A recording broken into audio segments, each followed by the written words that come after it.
আজ আমি বানাবো ট্যাংরা মাছ বেগুন দিয়ে ঝোল। মাছটাকে নুন হলুদ মাখিয়ে নিলাম, সবজি কেটে নিয়েছি, আলু বেগুন টমেটো। এদিকে একটা বাটিতে মশলা করছি, নুন হলুদ লঙ্কার গুঁড়ো জিরের গুঁড়ো আদা বাটা দিয়ে জল দিয়ে কিছুক্ষণ মশলাটাকে রাখলাম। ওদিকে তেল গরম করে তেলে মাছ ছেড়ে মাছটাকে ভেজে তুলে নিলাম।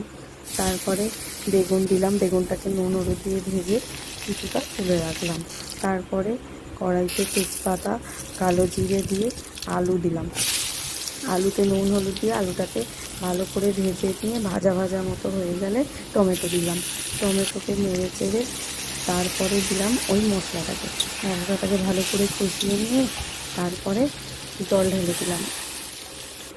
এবারে একে একে মাছ, কাঁচা লঙ্কা, বেগুন ভাজা, ধনে পাতা সব দিয়ে মাছের ঝোলটাকে কিছুটা ফুটতে দিলাম।